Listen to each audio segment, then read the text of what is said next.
Hello అండి. మా పెద్ద పాప తొందరగా సిక్ అయిపోయిద్దండి. కోవిడ్ టైంలో మాకు కోవిడ్ ఎఫెక్ట్ అయినప్పుడు తనకేమో కోవిడ్, డెంగ్యూ కలిపొచ్చినియి. అప్పుడు తనకి ఫీవర్ గానీ, తన కళ్ళు కూడా చాలా రెడ్‌గా అయిపోయినాయండి. అస్సలు నడవలేకపోయింది. వాళ్ళ డ్యాడీ అయితే ఎత్తుకుని హాస్పిటల్ తీసుకెళ్ళాము. కానీ అప్పుడు తన ఇమ్యూనిటీ సిస్టమ్ బాగుండటం వల్ల తనైతే తొందరగానే రికవర్ అయింది.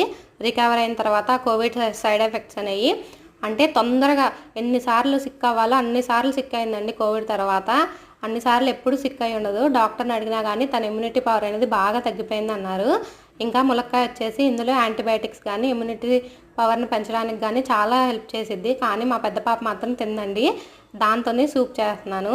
ములక్కాయలు చిన్న చిన్న ముక్కలుగా కట్ చేసుకుని సాల్ట్ వాటర్‌లో వేసి కడుక్కోవాలి.